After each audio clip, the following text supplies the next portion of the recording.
learning about the mind and the mind's nature and Yeah. how it wants to stay in safety. It wants to stay in understanding. And anything that's an outside threat to a person who's not consciously aligned with growing, Yeah. with being receptive to life, to being on the path, anything different is going to feel like a threat. Aloha. Do you enjoy connecting with visionaries who generate positive change? Curious about how they keep a courageous focus above the status quo? Are you ready to embrace your own wholeness and potential? I'm your host, Colleen Akiko. This podcast aims to help prepare and equip you to fully embody your unique purpose for inner and outer compassionate transformation. So tune in, catch a spark, and we can all show up to blazingly be the change.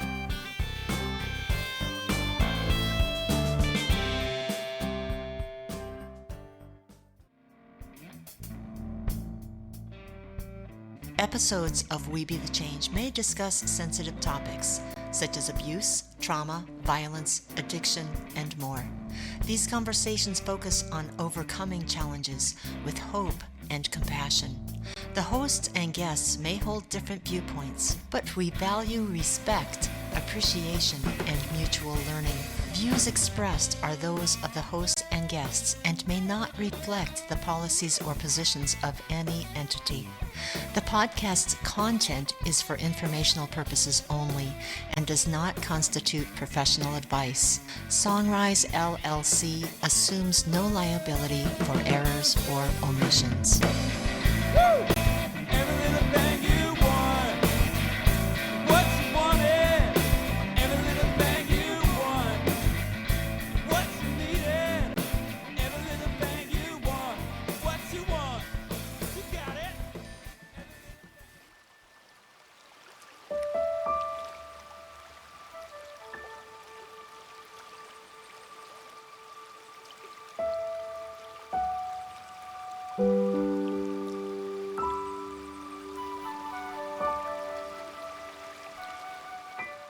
Matthew Hara is known globally as a spiritual guide, a songwriter, musician, yoga teacher, and a craftsman who emerged 24 years ago from the depths of lifelong depression and severe substance abuse to follow an unwavering spiritual path in raising human consciousness. Welcome to We Be the Change. Thank you for being here, Matthew. Thank you so much, Colleen. Grateful to be here.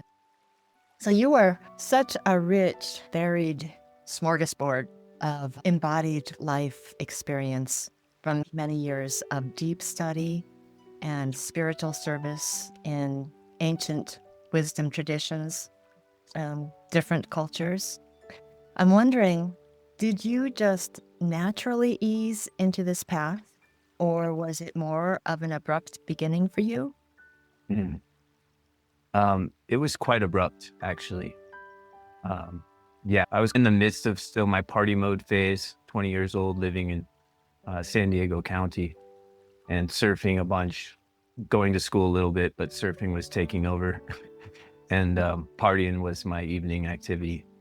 And then I picked up a book. I forget how it came into my hands, but this book came into my life and then combined with my first yoga class, which was on the beach with just a friend I'd met. And she put me into meditation afterwards, and I just went somewhere else. And maybe 20, 30 minutes later, I opened my eyes and she looked at me. You just went somewhere, didn't you? And I was like, I did. And so that just kickstarted it. It was a spark, and that just lit the fire. Yeah. Did that feel connective inside, or was it like you left your body and went somewhere? What was that like? It started from inside, but I went into just an effortless space because I didn't know what meditation was. Right. I didn't have any pre-concepts or ideas of what I was doing. I just did the postures for maybe 30, 45 minutes and then sat down and just expanded. The expansion happened and thoughtlessness happened. I remember those two attributes were clear. And I went to timelessness, And she actually touched me on the shoulder eventually. And she said it's been 20, 30 minutes or whatever it was. And it felt like 30 seconds to me. I just went somewhere. Yeah. And you've experienced that thousands of times since then. Yeah. Definitely. Yeah. Because then I had a taste for what I knew now I wanted. Mhm. Like that experience literally gave me a vision for life where I never had a vision. Like literally, I was just Mhm. drifting. And that I think was the foundation of a lot of my depression. Like I didn't have a vision. I didn't have a passion. Yeah, I was good at sports and athletics and I loved nature and I had good friends, but nothing I was passionately living for. I remember you saying when you were growing up, your nickname was Oscar the Grouch. Yeah. Yeah. Or what was that my- on the inside? Yeah, that was definitely from the earliest age I can remember. I just remember feeling heaviness Mm. and coldness and anxiety and stress. And that could have been because of so many factors, the family situation, those first formative years up on Donner Summit where it was literally cold. Those were huge winters in the early Yes. 80s. That was intense living, but I wasn't a happy kid. Yeah. You have described yourself in your early years as being very sensitive. You are just designed as a sensitive person, as many of us are, and empathic. Mhm. When we are sensitive and empathic, and there are intensities going on around us, we have to take care of ourselves somehow. Yes. Do you feel like that is what caused you to go into that deep depression from an early time? Definitely. I think, of course, you don't know what it is. You don't know that because you're sensitive, you're feeling everything and everyone. You're hyper alert, you're Yes. hyper aware. And even back then, I was very sensitive to spirits and entities. I had this spirit of this female. She tortured me when I was in my room at night alone, when I was just from a very young age, like 2, 3, 4 years old. My first memories, I remember just being frightened to go to sleep because I knew she was going to come and just torture my mind. Yeah, so I think it creates this shutting down. You try to shut it down. And then, of course, you try to tiptoe around people. You want to make as little impact as possible. So then you're not being your full self. You're not able to just express. Yeah. You know, that is something that is not talked about a lot. And yet people feel things that they don't know how to describe, but they are very constrictive. They're very frightening. And I know I have felt that many times myself growing up as well. And you don't want to talk about it because it seems weird. And people don't want to be around weird people. And of course, to feel connected. And Yes. so we do. So many of us take the route that you did and you just deaden it down and medicate yourself so things are not so painful. Yes. And so you survived childhood and I did. adolescence. I'm glad. Yeah, all my physical needs were provided for. Of course, my parents split up, and so not having my father around very often, that was what not provided for often, and that was painful. But everything else was there. I was healthy, I was athletic, I connected with other kids easy. Yeah. But yeah, internal world was just dark. Mm. As it is for so many, so many. We have no idea. And here you are, being a bright light, and I'm so grateful. I have witnessed you really connecting, not just one-to-one, but in group situations. And I'm amazed at how transparently you can show up with your words, your stories, your songs, your chanting, leading meditations. I hear you're leading a retreat and you've done that all over the world. And so I feel very blessed, very honored that you have so much to pull from in your personal experience. It's not head knowledge. And it's so timely that you're here in the world now because we have enough head knowledge. And I know you've studied a lot.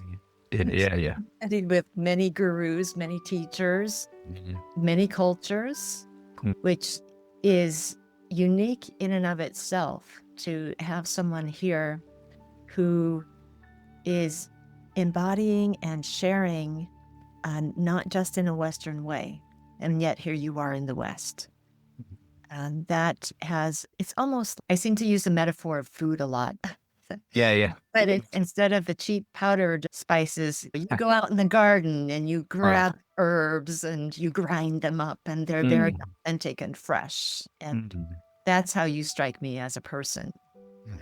I'm wondering, after this experience, that I guess it was just a few days ago that marked the anniversary. Am I right? Of about 24 years ago or something. I thought I read something about that, where you found yourself on a clear, distinct path of wherever that came from. That's where you are going with all, of course. Yeah. How was that shift on the outside and the inside? Because that was huge. Yeah. Oh man. On the outside, to my friends, at first they're taken aback. They're like, "What do you mean you're not going to drink tonight?" Or, "Why are you reading so much all the time?" All of a sudden, I didn't stop drinking or partying immediately, but it completely shifted to where now I was focused, and that stuff started to fall away rapidly. And after about a year, I'd quit pretty much all that. And the people around me, first of all, your old friends, they don't really appreciate it, because the mind itself doesn't appreciate change generally. Its first response to the mind's response to any change is, it's a threat, because it's not known. And the mind is designed to know things. It wants to know things. It wants to understand. And so when a person changes, generally they don't appreciate it at first. And then the ones who deeply care for you, and if you have the time to converse and communicate what you're going through, then generally they're happy and supportive. But sometimes not also. I had family members. I started to chant. I started to read all these books. I started to just want to pick up conversations, especially with my aunts and uncles who were very spiritual and religious, and inquiring in certain ways. And inadvertently, it felt like I was testing them and their faith and their tradition, because I'm suddenly reading Eastern tradition books from all kinds of different religions and spiritual paths. And I'm starting to want to have inquiry outside of these surface level work, school, sports, what are you doing kind of thing. And I started to discover rapidly what a tender zone that is for people. And how much insecurity there is, or how much arrogance there is. I literally couldn't really find anyone to have just a conversation that felt like it could be a give and a take. It was either they're telling me or it's a shutdown thing, and the conversation didn't really work. So I found that very interesting. And it actually, it made me fascinated and want to look more. Yeah, what was behind that? Yeah. Do you feel like those kinds of conversations in this day and time are easier to have in general in our society? In general, they're easier for sure. Yeah. I wouldn't say they're in the clear. Of course, it depends on the community and the people. For some people, you don't even have to say anything. You could sit down together and you're there. Boom. Hearts are online, that they've applied and understand the principles within themselves. They're not trying to splatter it on someone else. And therefore you can just connect, and that's the best. And that is happening more and more. I see that for sure. Yeah. And one thing that I appreciate about you is the embodiment that you offer. You're not showing up as a talking head wanting to teach somebody about this brand of yoga or something like that. You're showing up as an expression of love. So wherever that person is or that group is, there's a connection that can be made at whatever level the person wishes to connect. You are also a spiritual guide as well as a teacher. A spiritual guide in these times that can be one-on-one, and you are expressing that also through your music through various creative expressions that I'd love to hear more about. But I know I've segued a bit. I apologize. But Not at all. these things just come up as you're talking because even though they're part of your story and your backstory, they're so relevant to all of us. And I know myself included. How do we talk about these things? How do we be real with people who don't really want to be real? They want to protect something else because that's what they feel familiar and safe with. And yet our times don't feel that safe right now. And so this is a prime time for us to root deeper and find our anchor. And you've been doing that all along, or at least for the past 20 years. I've been doing my best. And that's especially, I love that you brought up the communication piece, because that is one of the biggest parts of bridging this new consciousness. Everything comes down to communication, from the cells in our bodies to our consciousness, from the individual to the universal, on so many layers and levels. Yes. But especially in my family, my parents, at least from my perspective, and I say this lovingly, but their communication was extremely shut down. And then as I reflected, got older, through my whole family. I had one side of the family who it was very normal to practice the silent treatment, where if you were mad at someone, like literally wouldn't talk to them for months or sometimes even years on end. Ouch. Yeah. And one of the most fascinating and also painful experiences I had was after my first trip to India at 23, I went over there and had completely life-changing experiences. And I came back wide open, my heart more open, happier, more inspired, more alive than ever. And I remember trying to share with the first friend I came home with, and they immediately shut down. And then the next friend, and they're like, yeah, that's cool. And then changed the topic. And it was blaringly alarming to me. It was like, oh my gosh, whatever I'm doing is threatening them, but I'm coming in with such innocence. Like, I'm just trying to share my story. It's not like, come to India. This is what happened. And again, learning about the mind and the mind's nature and how it wants to stay in safety. It wants to stay in understanding. And anything that's an outside threat to a person who's not consciously aligned with growing, with being receptive to life, to being on the path, anything different is going to feel like a threat. Yes. And they're going to close down.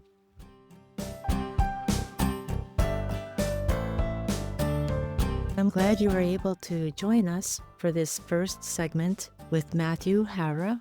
And I'm wondering if what he shared about his self-discovery journey is resonating with you.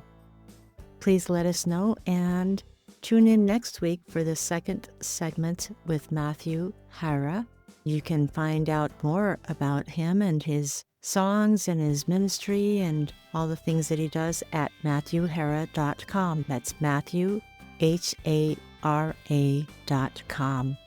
Thanks for listening. This is your host, Colleen Akiko, at We Be the Change. Blessings and love.